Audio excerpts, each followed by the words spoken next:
Hi, Mystery Recapped here. Today, I'm going to explain a thriller show called The Passage. Spoilers ahead. Watch out and take care.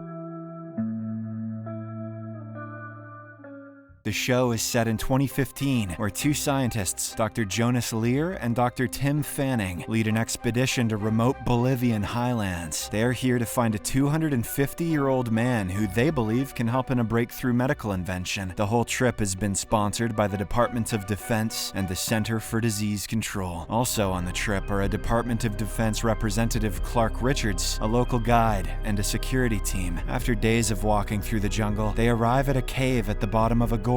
They quickly enter it and see that the 250-year-old man is locked inside a cage. A young boy with a bucket of blood seems to be unlocking the door. The American team cannot make sense of what is happening, and Tim steps forward to question the boy, but the latter tells them to leave, yelling the word jararaca, which means vampire in Spanish. At least it does when you pronounce it properly, which I did not. In the blink of an eye, all hell breaks loose as the vampire attacks Tim and goes straight for his neck. Clark finds a long wooden stake nearby and manages to drive it across the vampire's chest. However, the damage has already been done as Tim is bleeding profusely through his neck. The scene shifts to some time later and we see Jonas praying in a clinic waiting room. He has lost all hope when suddenly something extraordinary happens. Tim walks out of the waiting room and looks completely healthy. He even exclaims that he feels amazing and that they have found what they're looking for, a great cure for all disease. You just gotta let someone bite your neck, man. It feels awesome. Jonas is elated to have his friend back, but he notices Tim's mouth is bleeding and his teeth also seem to be falling out. Through a narration, we get to know that this incident gave rise to Project Noah. It is a secretive, government-funded program where scientists experiment with Tim's blood serum. It contains a virus that could potentially cure all diseases, but could also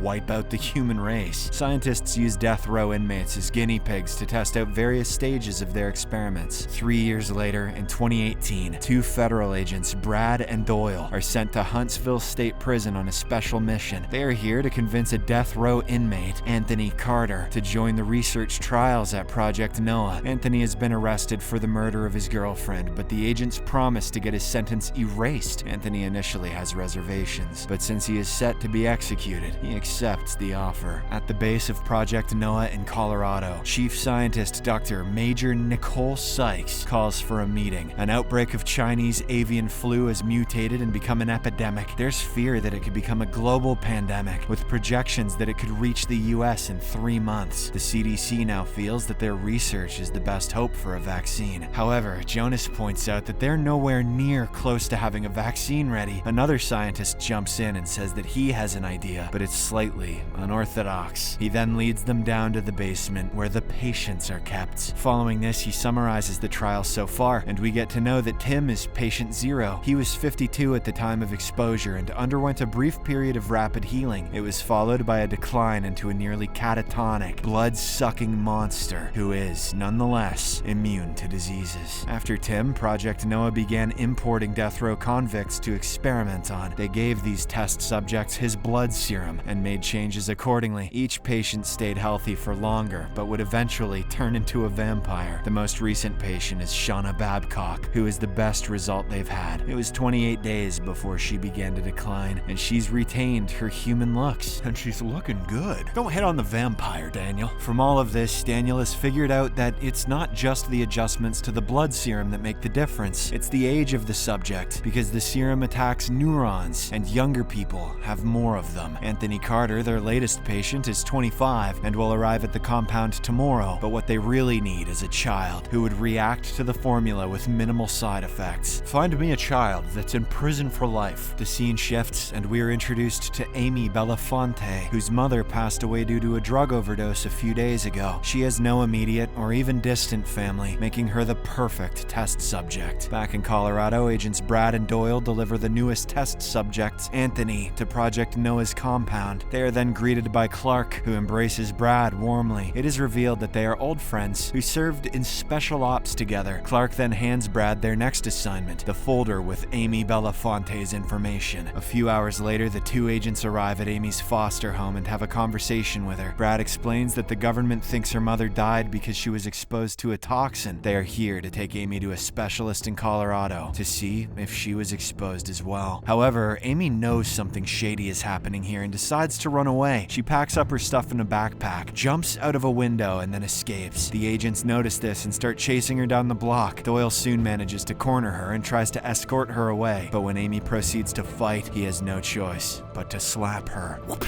You bitch! Once she is safely brought to their car, Brad drives until they're out of that neighborhood, but he abruptly stops the vehicle only a few moments later. Brad then grabs Doyle's neck and slams his face into the dashboard. He warns him not to hit Amy again, or he won't hesitate to pull a gun. Back in Project Noah, a sweeper named Lawrence has a small conversation with Jonas. He reveals that he and many other employees have had several realistic nightmares about Tim. Jonas, however, doesn't take these claims seriously and dismisses it as cabin fever, just like any good scientist would do. Later that night, Clark visits his girlfriend Nicole in her personal quarters. The duo chat for a while, then ends up getting intimate with each other. However, in the middle of making love, Clark begins to have a very realistic hallucination about Shauna Babcock. She accuses him of lying to her before revealing her hideous vampire face and sharp fangs. This is when Clark jolts back to reality and realizes that he was simply dreaming. In the meantime, the two agents from Project Noah are on their way back to the facility with Amy. They stop on the way for lunch when the kid notices there's a carnival nearby. She seems to be very eager to join, so Brad offers to take her there. Following this, the two have a lot of fun and it seems they're slowly forming a bond. Everything seems to be going well, when suddenly, Brad gets a call from his ex-wife Layla. We get to know that the duo had separated after their first child passed away in a tragic accident. Brad has never gotten over the grief, which explains why he cares so much about Amy, but it does not explain why the agency would choose him for this mission. After the phone call with his wife, Brad once more goes into a deep thought about his deceased daughter. He is fully aware that there is something shady and dangerous going on at Project Noah. Hence, he decides not to take Amy there to save her life. Brad then follows Doyle to the bathroom and launches a sneak attack, leaving his partner temporarily unconscious. Following this, he grabs Amy and tells her that there's been a change in plans. They steal a car from a nearby parking lot and head in a different direction. After a few hours of driving, Brad takes Amy to a lake so she can say goodbye to her mother properly. The kid, who has bottled her grief for the past several days, finally lets all the pain out. She even embraces the agent and cries in his arms. When the news of Brad's escape reaches Colorado, Clark is immediately sent to find him. Meanwhile, Anthony also starts having vivid hallucinations about Tim. The latter claims that things will get worse, but he will be there to help. Sometime later, Brad stops at a gas station where he sees his face all over the news. It turns out that he is now a wanted man on suspicion of kidnapping a 10-year-old kid. He quickly goes to a nearby payphone and contacts his ex-wife to tell her the truth, but he soon realizes that Clark is already there, questioning if she has heard from Brad. Fortunately, Layla pretends to receive a call from a patient and claims that she has got visitors. Brad understands the clue and confesses that he still loves her before hanging up. When he returns to the car, Brad notices a sheriff approaching and decides to turn himself in. He knows it'll be easier for Amy if her story becomes well known to the public. Brad thus surrenders, and he, along with Amy, are taken to the nearest police station. But this turns out to be a huge mistake, as Brad hears the cops being contacted by the Department of Defense. There is no way that the authorities will allow Amy to get to the public eye. Consequently, Brad comes up with a quick plan to escape the police station. He notices that the sheriff is currently busy with something else. Brad thus instructs Amy to sneak behind the counter and grab the handcuff keys. She obliges, and in a matter of a few seconds, Brad manages to free himself. Right at this moment, Clark and his men arrive at the police station. They are about to confront Brad, but he has already snatched a gun from the sheriff. A violent gunfight then ensues, killing 3 policemen, including the poor sheriff. Brad, who had previously served in the special ops, proves to be a tough son of a bitch. He kills a few men before going hand-to-hand against another. Shortly afterwards, Brad and Amy are on their way out, only to be confronted by Clark, but the latter hesitates to shoot his close friend as they share a close bond. Brad takes the opportunity and fires at a nearby fire extinguisher, forcing Clark to step back. He then grabs Amy, rushes outside, and steals a police car to escape. Unfortunately, their escape comes at a price, as Amy soon notices that Brad has a gunshot wound. He seems to be holding up for now, but is also profusely bleeding from the abdomen region. After creating some separation from their pursuers, Brad abandons the police car and steals an old beat-up family wagon. He plans to head out to Arizona, but is forced to pull over after a few minutes. Brad is suffering from blood loss and soon passes out on the driver's seat. Elsewhere, Clark orders one of his agents to hack into Layla's phone. This proves to be crucial, as Amy soon uses a stolen phone to call her. Layla then guides the little girl on how to check on Brad's vitals. Once they confirm the bleeding is stopped, Amy pinches Brad's chest to wake him up and hands him the phone, but our hero quickly throws it away as he knows the agents can track the call. Back at Colorado, Jonas gives Anthony an injection with the blood serum and inserts a chip in his neck. In the meantime, Amy and Brad reach an old house at the end of a forest. The whole place looks normal until Brad deliberately pulls a tripwire that sets off an alarm. A woman named Lacey soon comes out with an assault rifle in her hands. She, however, puts it down as soon as she sees her old friend. It is revealed that Lacey was Brad's drill instructor in the Navy and had warned him against taking this job at Project Noah. Nonetheless, she accepts his request to give them shelter for a few days. They are completely unaware that Clark has already managed to track down this location. The following morning, several armed agents make it to the property. Brad and Lacey are having breakfast when they hear alarms go off all over the house. They immediately grab their weapons and open fire at the incoming agents, but Lacey gets hurt in the process, forcing Brad to surrender. He hopes that this will give Amy enough time to get away through the back door. However, Clark threatens to kill Brad, so the little girl decides to surrender as well. The duo is then loaded up in armored vehicles and taken away. On their way to Colorado, Clark remembers the time when he first met Shauna. He had found some of his men trying to take advantage of her. Clark beat them up and sent them away before calming Shauna down. The two of them chatted about their upbringing and soon became friends. Clark had also promised her the tests wouldn't hurt. Once they reach the facility, Amy and Brad are immediately separated. Nicole then visits the girl and explains that she can be the last hope for millions of people. This finally convinces Amy, but she also has a condition. Brad has to be with her at all times. Moments later, Clark brings Brad over and he's given a rundown of what is happening in the lab. Nicole then explains the serious issue of the avian flu and how it might kill up to 3 million innocent people. Upon hearing this, Brad eventually agrees to cooperate, so long as Amy is given the choice to accept or reject medical procedures. He then joins her in her room, but discovers the doctors have already put a tracker chip in her neck. Later that afternoon, Nicole visits the room and injects the serum into Amy. This allows Tim, who is kept in a special cell in the basement, to sense the girl's presence.